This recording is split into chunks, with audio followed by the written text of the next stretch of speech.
And for today's speaker, I have the pleasure of introducing our own Benjamin Wang, who was a member of New York City's Community Emergency Response Teams, also known as CERT, before relocating to the Capital District, whereupon he became a member of CDHS. CERT is a community outreach program within New York City's Emergency Management Office, which was established in 1996. CERT members are dedicated volunteers who help prepare their communities for emergencies and disasters. CERT members are trained to support first responders in disaster events, help people displaced from their homes, and educate communities about emergency preparedness.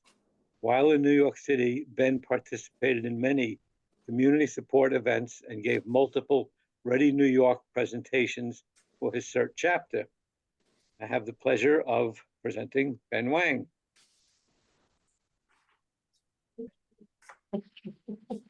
Hi, good afternoon, everyone. Can you hear me all okay? I can. I hear you. Online? Folks online? Someone give me a thumbs up. Folks online? All right. Should be. Frank, can you hear me okay? Okay, great. All right. Good afternoon, everyone. Thank you very much for coming out on this gorgeous Sunday afternoon to listen to a fairly sobering topic about emergency preparedness. It's hard to think of a disaster emergency happening on a beautiful day like today, but unfortunately, disasters and emergencies can happen at any time. So my talk today is going to be about how you can prepare you and your loved ones in event of a emergency or disaster. Now, my talk is going to be approximately 30 to 40 minutes, maybe not 40 minutes, maybe 30 to 35 minutes, and then we'll open it up to kind of Q&A conversation. And I also brought plenty of materials for folks who are in the room today. For folks who are online, I will have resources for you to see online that you're welcome to go onto websites and download for yourselves. Okay, so good afternoon again. And again, my name is Benjamin Wang. I'm looking forward to speaking with you and talking to you further about this topic. So, firstly, here's a question. This is a rhetorical question. I don't expect anyone to answer this right now, but are you prepared for an emergency? Are you prepared for a disaster? Well, unfortunately, you're not alone. Most people start thinking about emergency preparedness or an emergency in general when they are in the middle of an emergency. And unfortunately, by that time, it is far too late. Now, September is National Emergency Preparedness Month. National Emergency Preparedness Month was started by FEMA, Federal Emergency Management Agency, back in 2006, basically because FEMA wanted Americans to start thinking about what they can do in the event of an emergency or disaster. Next slide, please. So, as Fred mentioned, when I was living in New York City, I'm originally from New York City, came up to the capital region a couple of years ago. But when I was living in New York City, I was a member of something called the New York City Community Emergency Response Team, also known as CERT. Those are some of my colleagues, my teammates. If you're wondering where I am, I'm the one taking the picture. So you can't see it. But this was at a community tabling event. We were in Queens. We were tabling at the July 4th, Fort Totten July 4th fireworks demonstration or event. And we were handing out information about how folks can prepare for an emergency. So, CERT was started by what is, next slide please, something called the New York City Office of Emergency Management. The Office of Emergency Management was created back in 1996, and basically their main role, next slide please, is to plan and prepare for emergencies that happen in New York City, coordinate response and recovery, share emergency information around the communities, and also educate the public about emergency preparedness.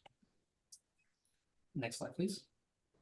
Our role as the CERT team, right, we were a sub-program underneath the Office of Emergency Management, and basically what the CERT program did was it recruited volunteers from communities to be a part of specific teams within the different neighborhoods of New York City. And basically, our role was to, number one, support first responders in disaster events, such as search and rescue operations or direct traffic, so that first responders can take on more higher level or important roles. We would also help people who were displaced from their homes in an event of emergency, let's say like a fire or something catastrophic like that. We would help community members find temporary shelters. And also a big part of our responsibility was to help educate communities about emergency preparedness, such as giving emergency preparedness talks such as these or at other community events. So that was the primary role of CERT volunteer, and I was very proud to be a part of this organization while I was living down in New York City. So first, let me explain a little bit of my background, my story. How did I start getting involved or start thinking about emergency preparedness? Well, I don't know if you remember back in 2003, there was a massive blackout across the Northeast. Basically, it started up in the Ontario area, and it basically cascaded all the way down the Northeast, down to Washington, D.C. It hit parts of the Midwest as well. So just some statistics for you. 55 million during this blackout in 2003. It was in August 14th exactly. It was an incredibly hot summer. And this blackout caused about 55 million people across this region to be without power, some people for more than 1 week. And I actually remember this event very well. At that time, I was still in college, but I was also doing it was summertime, so I was doing an internship at a high-rise office building in Midtown Manhattan. And again, it was August 14th, it was pretty hot, it was towards the end of the day, it was around late afternoon, 4:30 or so. And all of a sudden, the lights just went out on our entire floor. And obviously nobody knew what was going on. So I went over to the window. I was an intern, so I wasn't sitting by a window, I was sitting in a tiny little cubicle. But I went to the window, I was looking out the window, and our window happened to look over Fifth Avenue, Manhattan, Midtown Manhattan on Fifth Avenue. And basically, it looked like a row of dominoes across down Fifth Avenue, where the lights just went out building after building. It was just like a row of dominoes. It's an incredible sight. I'll never forget that. So, of course, we had no elevators, right? Certainly, obviously there were no lights. Obviously, the emergency lights came on, but what did we have to do? We had to, I think we were on the 13th or 14th floor. So me and my coworkers, we basically walked the 14 flights down. And when we got to the ground floor, we got to the outside floor. My next slide. I joined thousands of New Yorkers, literally thousands of New Yorkers, figuring out a way to make our way home, because obviously there were no subways either. Subways, no traffic lights, and literally tens of thousands, if not more, New Yorkers were walking across the bridges, making their ways home to Queens, to Brooklyn, wherever, right? It was quite an afternoon. Now, when I got home, I obviously had to walk up several flights up to my apartment building, and our apartment building, of course, had no electricity as well. And we were without electricity for about 3 or 4 days. And if I remember correctly, some folks actually went without electricity for about a week, so especially lower in the Atlantic area, let's say in the Maryland, DC area, some folks actually did not have electricity for 1 week. So that's when I started thinking to myself, okay, when I really started being very curious, how could this happen? And what should we do in case of another, let's say a blackout, but in general, in an emergency situation, right? How do we keep ourselves safe? What should we prepare for? So let's talk about emergency preparedness, especially here in the capital region, right? Now, we're not on the coast, we're not near the Atlantic Ocean, we're not that close to the Atlantic Ocean, but what are some kind of emergencies that might happen in the capital region? Well, we certainly know that the region can certainly get some pretty severe storms, right? Tropical thunderstorms, maybe the remnants of hurricane, right? And also this area does experience some kind of flooding events happen. I don't know if you remember a couple of weeks ago, there was the remnants of one of the hurricanes, I think Beryl it was, and then all of Western Avenue was completely flooded for most of the afternoon. I remember that because I was on my way home and from work, from the office, and basically parts of Western Avenue were just completely flooded and undrivable. So certainly flooding events can happen. Okay, what else can happen in this area? We know that we live in the Northeast, right? So blizzards, severe winter weather certainly can happen, which can definitely lead to power outages or other type of utility outages. That's definitely very, very awesome, right? What else can happen? Well, with global heating events, with climate change, we know that severe heat waves are becoming more and more common as people use air conditioners or other electronics to keep themselves cool. Blackouts certainly can happen all the time. I remember when we first moved up to Albany, since we've been up to in Albany these last couple of years, we've probably experienced 3 or 4 blackouts in the neighborhood that we've lived in. They weren't long-term blackouts, they were just a couple hours, but they certainly happen, and who knows when a blackout happens, who knows how long they can go on for, right? What else can happen? Well, certainly building fires are things that happen all the time, right? Unfortunately. And what else can happen? Contamination events that spread across the region. Now, this photo actually was from last year's train derailment in Ohio. I think it was East Palestine, right? Where there was a contamination from the train derailment and toxic gases were across the area. But if I remember correctly, well, this is a little bit before my time, but I think that there used to be something called bomb trains or something going up and down the train tracks in Albany, right? That was carrying hazardous materials and had a potential exploding. So hazardous material contamination certainly is something that can happen in this area. Okay. So when an emergency, thank you, when an emergency like the ones I've mentioned above happen, what do you need to do, right? Generally, there are 2 types of scenarios that you should do. One is shelter in place, and the other one is evacuate. Okay, now we'll go through both of those scenarios and what you can do to prepare yourself in both of those situations. But for both of those scenarios, either sheltering in place or evacuation, you first need a plan. Okay, that always comes first. What are you going to do? And when you make a plan, there are a couple of things that you should think about. Number 1, what should you be doing? What should you have with you? How will you communicate with your family, your friends, your loved ones, your household? Right? These are very important questions, all that you need to think about and integrate into your emergency preparedness plan.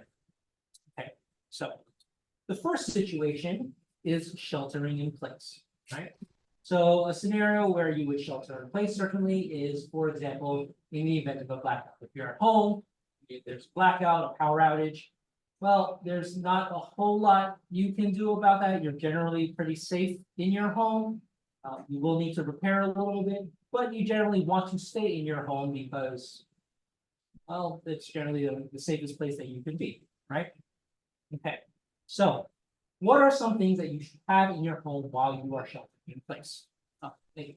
So the most important thing certainly is drinking water. Okay. The rule of thumb is that you should have 1 gallon of water per person per day, right? So let's say there is a utility outage, there's something happening to the water and you're not able to drink the water. Well, and you expect this outage maybe for 5 days and you're 1 person or you're 2 people in the house, you should have about 5 to 10 gallons stored of bottled water stored somewhere that's easily accessible and that you can use during this utility outage.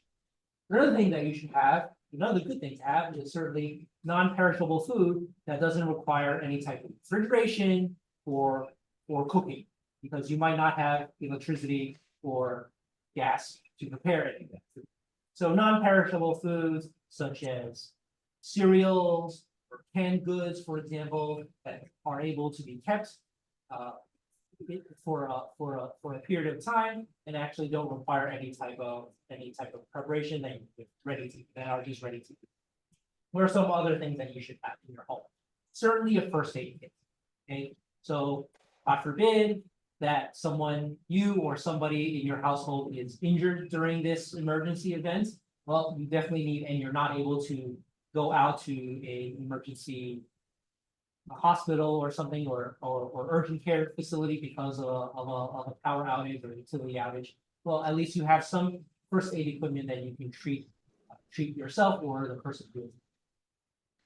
Another thing that you want to keep in mind, maybe this is something you think about, is batteries, battery operated lights like flashlights, and also some kind of portable charging device for your electronics. Now, I saw this on Amazon. It's actually a solar powered portable battery that you can charge with the sun, and then you can then plug in your devices, and then you'll have power for your devices. I thought that was pretty cool. I'm thinking about getting one for my house, but something that you can use for electricity, batteries, or to charge your device would be helpful. Now, here's something that a lot of people actually don't think about, but I think it's actually it's taken for granted. Some kind of activity to keep yourself entertained. Okay. So we take electricity, we take our devices for granted these days. But if there is no power, we're not going to be able to use any of your devices. There's no TV, there's no cell phone, there's no Netflix, right? So what are you going to do to keep yourself entertained? Now, while an emergency situation can be stressful, there's also going to be a lot of times where you're going to be pretty bored and you're going to have nothing to do. So something to keep yourself entertained that doesn't require electricity or going outside, board games, card games, favorite book, something along those lines. And then finally, once you hear of a potential emergency situation, such as an extreme weather event, such as a tropical storm that is about to come in this direction, or perhaps a potential blizzard, good thing to do is to make sure that your vehicle has a full tank. Oh, go back. Sorry, has a full tank of gas and is fully charged. In the event that you do need to evacuate, you need to leave where you're sheltering in a relatively short amount of time, which is a perfect segue to, thank you. I was too eager. Evacuations. Don just wants to get out, right? Run for your lives. So evacuations. Okay, so let's say the emergency situation requires you to evacuate, such as potential floods, right? Or God forbid, some kind of fire, and you need to leave your shelter, your place of shelter in a hurry. Well, the first thing every member of the family or household should have is something called a go bag. Okay, a go bag is basically a light, sturdy, portable case that has all the things that you need to take care of yourself in case you are forced to leave your place of shelter. So some good things to have in a go bag. Definitely first aid kit or PPE, personal protective equipment, in case you or the people that you're with are injured, treat them right away. You also want to have important medication in your go bag. Okay. Other important things to have are copies of any keys.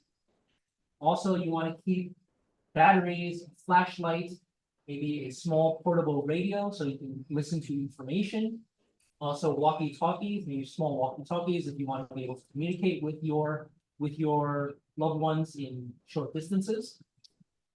Some type of water collection device, maybe a collapsible water bottle or something along those lines, where you are able to collect water.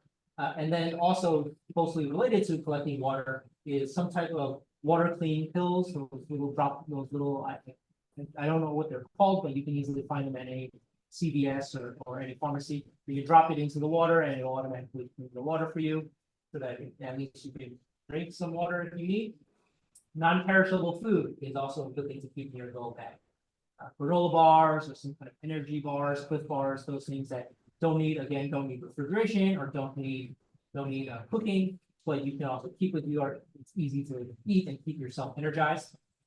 Other good things to have are some type of rain gear, as well as Mylar blankets. Are folks familiar what Mylar blankets are? Yes, I see a lot of, okay, some folks are nodding. So basically, it's those very thin, like they look like aluminum foil blankets that you see people that in our emergency situations wearing. They're super thin, super light, super portable, but they're fantastic because they reflect your body heat back to you and keep you incredibly warm, but they're like incredibly thin. They're amazing.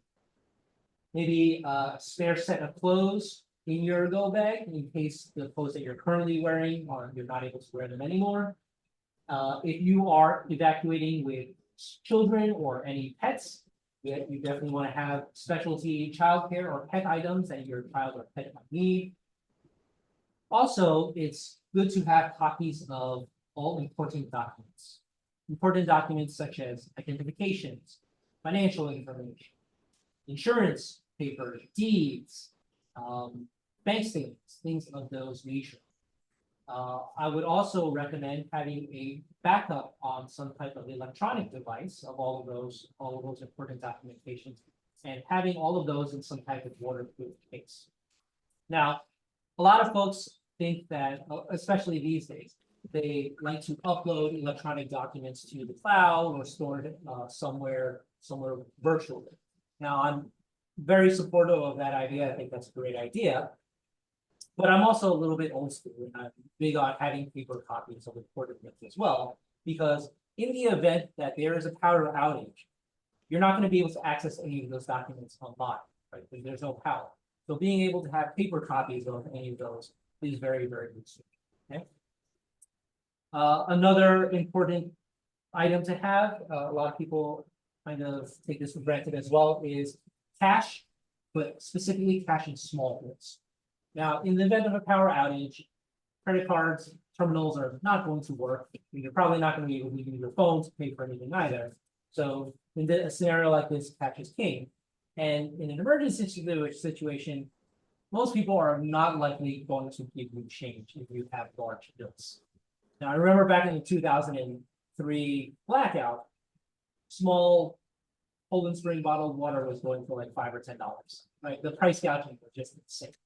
And if you showed up with a $20 bill, good luck getting change for that, right? So small bills with you are definitely helpful.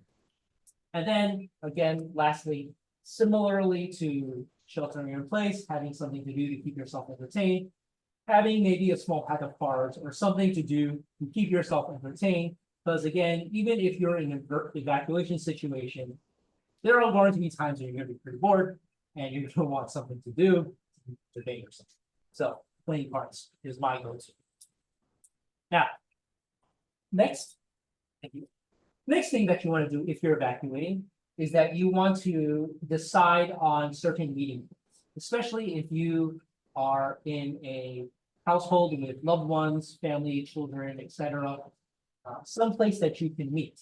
Now, think of a couple meeting points. The first meeting point should be relatively close to your home, but still away from the danger area.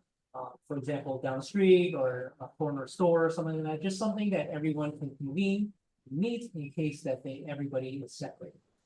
The second meeting point should be somewhere a little bit further away, such as a library or a community center or maybe a friend or family's home, so that everybody can convene there just in case, again, you get separated. And there is an important reason for this. So there's an important reason because sometimes in emergency situations, your cell phone networks will be commandeered by first responders. So your cell phones may not be able to make calls. So if you're not able to reach each other via phone, at least you have these two designated meeting areas and you can at least find each other again. Oh, wait, go back. Sorry, I'm going the wrong way. Yep. Now, another thing to think about is where you might want to shelter in case your home or your designated shelter in-place area is not available. Perhaps it's going to be a friend's home or a family member's home, or perhaps a local hotel. Now, in emergency situations, for example, in New York City, certainly they will set up emergency shelters. But as someone who has been inside an emergency shelter, first thing I need to stay in an emergency shelter, but I've chosen to work in an emergency shelter. I can tell you from firsthand experience, it's generally not the most comfortable of places. So if you're going to need to shelter for a little bit, not in your home, I would think about where you might want to go, friends, family, maybe a local hotel or something like that, something that's more comfortable for you. And finally, what a good thing to do is to designate an out-of-state friend or family member that everybody can contact in the event of an emergency. Now, as I mentioned, in the event of an emergency, especially if it's a very localized emergency, first responders will generally commandeer all of the telecom infrastructure. So you're going to, if you try to make a phone call, you're generally going to get a message that says all circuits are busy. The reason for that is because the firefighters, first responders, policemen, EMS folks, they all need those cell phone networks so they can communicate with each other. And unfortunately, you're not going to be able to communicate with your mobile device.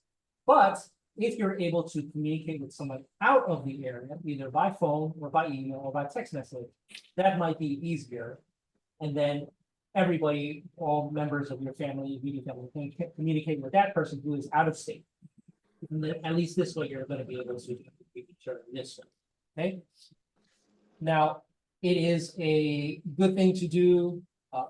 It's a good when you have an emergency plan like this. Obviously, make sure that all the folks that are involved in your emergency plan are aware of the plan and know that the role that they're supposed to play. So, for example, if you have out-of-state family members who are going to be emergency contacts, make sure that they're aware of this and what exactly they're supposed to do in a situation like this. It also doesn't hurt to review your emergency supplies at home or in your go bag. Because food, even long shelf life food does expire every once in a while, so you want to review that every once in a while and make sure that things are up to date. And also, it doesn't hurt to do a practice run with your family members or your loved ones every once in a while as well. Right?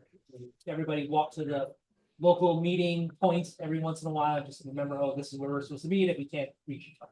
Okay, so now I did bring some materials.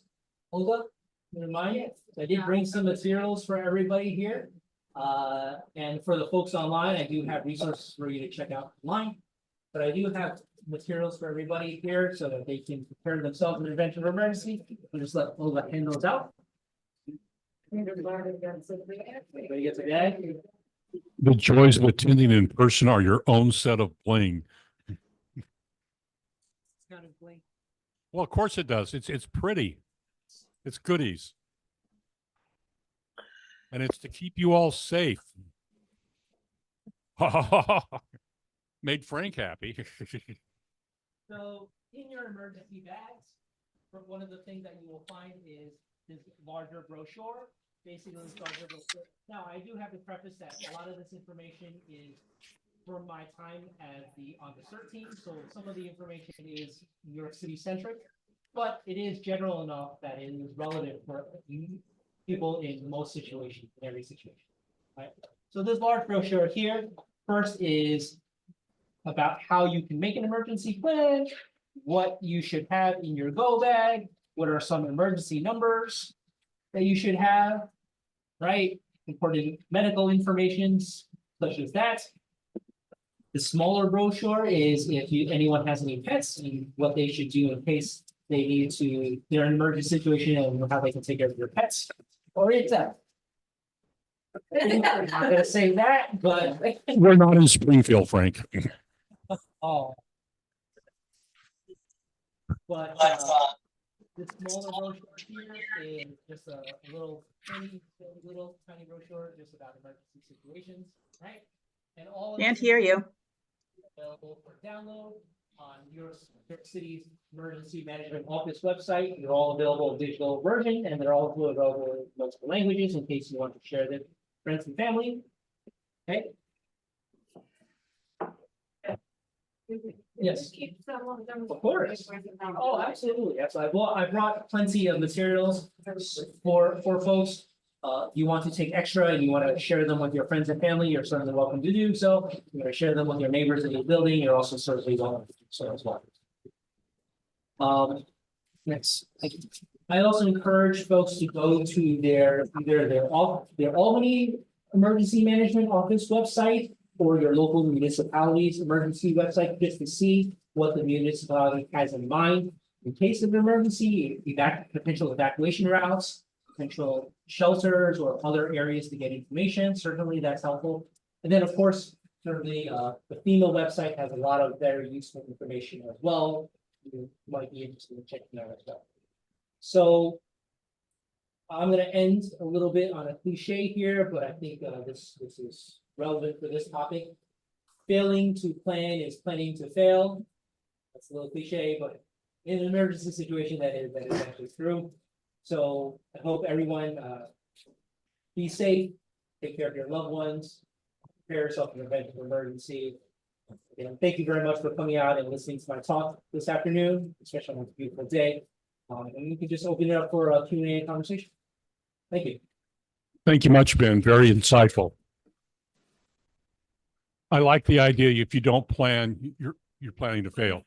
You know that. So it's a good idea. And the idea of having an emergency kit ready is, even if you don't have everything in the kit, at least you've thought about it and you know the things you need to have. Anybody in the room have questions? Hi, thank you. What I wanted to ask is what you were talking about with power outages and elevators being unavailable. What might we have to think about, particularly if we need to support people who are disabled during an emergency? So, what was your name? Heather. Hi, Heather. So is this in an office scenario or is this in a residential scenario? Residential, actually, it's actually here, my Oh, this one. in-laws live here. Okay. So that actually is an excellent. So first thing is that, how many floors is this? 3 floors. And there's on the 3rd floor. Okay. And there's elevators. Okay, I see. Yep. So first thing is, you want to, let's say it's an evacuation scenario and the person needs to leave the building, right? If they have the shelter in place, that's different, right? But let's say they need to leave. So the first thing that you want to make sure that they do is, first of all, you want to make sure that all the first responders are aware, right? So the first responders who arrive, someone should be downstairs to meet them and tell them that there is a disabled person on whatever floor that needs their help in getting down, right? Let's say it's a wheelchair. Let's say this person needs a wheelchair, right? Now, generally, first responders have emergency keys that even when elevators are stopped, right? Generally, first responders have keys that allow them to access the elevators manually, and they can. But what you want to do is make sure that person, let's say who is in a wheelchair, is near either the elevator or near the stairwell, so that when the first responder gets up there, they're able to get to that person immediately and either bring them down, carry them down by the stairs, or through the elevator, because first responders generally can access elevators even in emergencies. Right.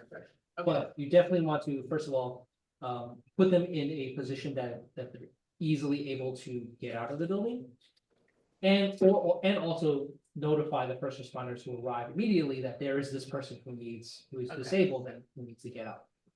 Okay, right. It's one girl live here, then make a comment, Heather, and you may know, our office here is supposed to have this list of everybody in the system. Medical assistance. And it's a good idea to check with the office because the management has been changing. To just check with them, your loved ones. Yeah. What about in a situation more like, okay, there's a power outage here? I mean, they can stay here, but. Yeah, I live in the building. Sometimes these issues have been discussed Okay, in the past. And what I've heard is that if the power, there's a alternate power system in the building. Right. But if that's not available, this is under the old management, or previous management, they said they would have buses. And they would take everyone and transport people to hotels. Cannot hear you. Oh, I'm so sorry. That's because I'm not listening. Thank you. I live in this building, which is an independent, 55+ building. In the past, we've been told if there is a complete power failure, although there's an alternative power system, that if that's not available, like say there's no heat or whatever, in a wintertime situation, that there would be buses and we'd be transported to a hotel. Now, we had an actual fire here earlier this year, and it was kind of chaotic. And one of the things that I heard after the fire is that they were suggesting that people shelter in place during a fire, taking into account that a lot of people are not able to be mobile, on their own. And every apartment has a balcony, and if you're on the first floor, it's a patio. So what they said is to go out on your balcony, which might not be, of course, fire compromised if the fire is internal. But there were some, I think, what's the word, differences of opinion about whether that was the right thing to do. It just so happens that someone who lives on my floor was, I think, an EMS for decades. And although during this actual fire that happened, his wife wanted to stay in the apartment because that's what she had heard. He said, we are leaving. And he was a former EMS who, of course, would know this with a level of expertise. I think common sense tells one to leave a place where there's a fire, but that issue of like how in a building like this, where some people really cannot get down except for an elevator, that's a big issue. So.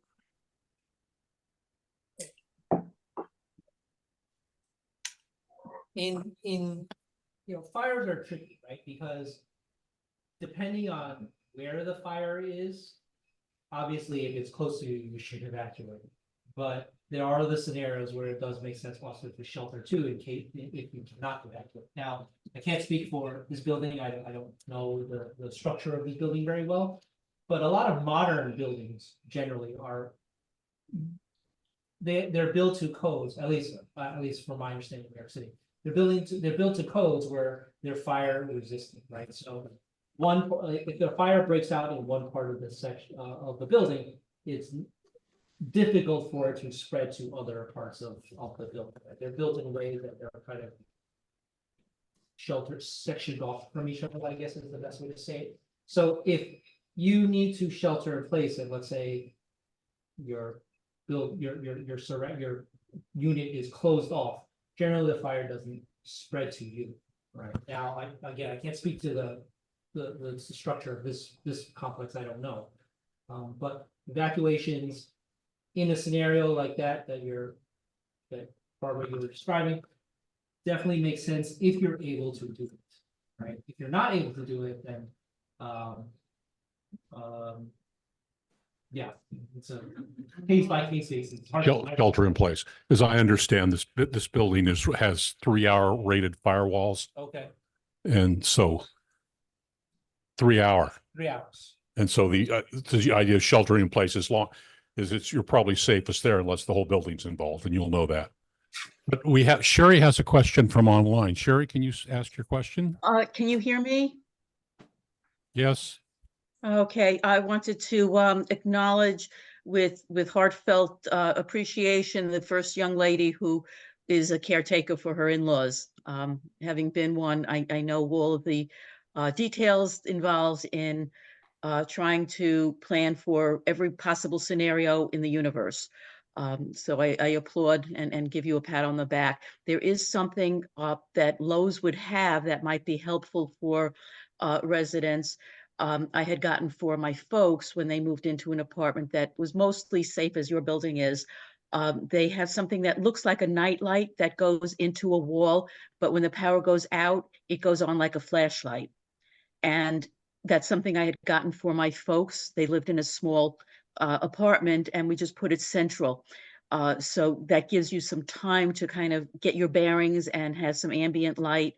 And they're not terribly expensive, but you do have to have the regular flashlights as a backup. The other thing that I wanted to mention, and speaker covered many things, and I thank you, and all my Girl Scout Be Prepared stuff has kind of sunk in. So I just wanted to mention, as far as canned foods, that you also will need a manual can opener. That's a real handy thing to have, because if you have all these cans and you can't open it, they're not really helpful. So that's just, you can get an inexpensive one, or at the used places, just to tuck away somewhere. And thank you very much. Yeah, can openers, those are things people generally take for granted as well. Yeah, for my days of camping. Yeah, or is everything, I mean, there are ways to open a can without a can opener. Very, very difficult. Make your life easy, get a can opener. Okay, any other questions online or in the room for Ben? Ben, you've done a great job of getting this all prepared. Thank you much. Thank you very much. Thank you all for coming out.